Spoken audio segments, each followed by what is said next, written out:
Je refuse de dire que j'ai été victime du racisme, parce que je pose très clairement le fait que je ne suis pas la victime des imbéciles, des incultes, des idiots, des abrutis, des crétins, des méchants. Je suis pas je suis pas à leur portée.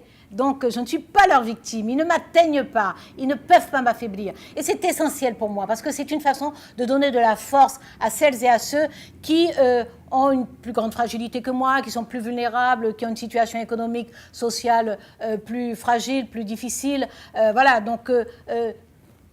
Je ne peux pas, je n'ai pas le droit, moi, d'être faible, je n'ai pas le droit de me laisser atteindre, je n'ai pas le droit de me laisser affaiblir. Je suis la cible des racistes, mais je ne suis pas leur victime.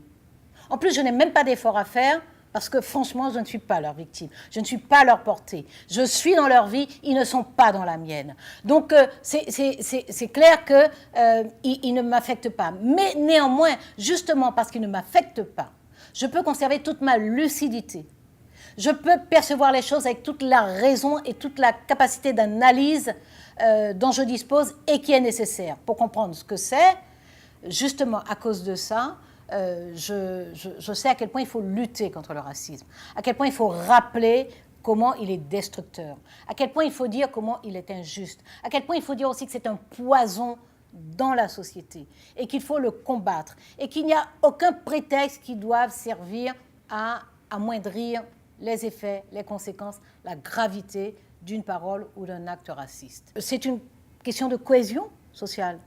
C'est une question d'égalité, c'est une question de citoyenneté. Ce sont des questions majeures qui sont affectées, qui sont ébréchées, qui sont corrodées même, qui sont viciées par les propos ou les actes racistes. Il faut donc la plus grande rigueur dans la sanction contre les actes et les propos racistes.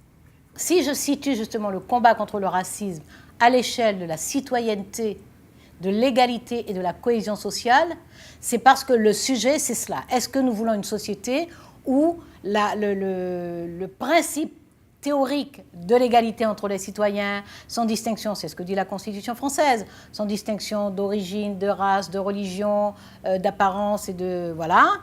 Si nous voulons que ça ne reste pas lettre morte, la question, c'est celle de la citoyenneté. Donc, effectivement, c'est par l'éducation qu'on accède à la citoyenneté et qu'on comprend ce que signifie la citoyenneté. C'est par la rigueur judiciaire aussi.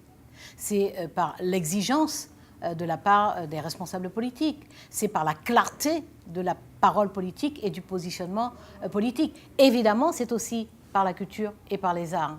Parce que la culture, les arts, les artistes sont des voyageurs chargés de bagages d'une très grande légèreté, mais ils sont chargés de bagages parce que, en fait, ils transportent leur propre créativité, ils transportent leur propre imaginaire, mais ils sont réceptifs à la créativité des autres artistes. Ils sont facilement en porosité avec les autres artistes. Donc, effectivement, lorsqu'on donne toute sa place à la culture et aux expressions artistiques, on contribue à rendre la société, à rendre les citoyens de la société plus cultivés, plus érudits, plus instruits, plus lucides, plus clairvoyants, plus tolérants aussi, et puis plus exigeants par rapport justement à l'égalité en matière de citoyenneté. Ceci étant, il ne s'agit pas de se poser tranquillement et de dire on va faire de l'éducation, on va promouvoir la culture. Et puis non, il y a des gens qui souffrent vraiment, vraiment du racisme et il faut y mettre un terme.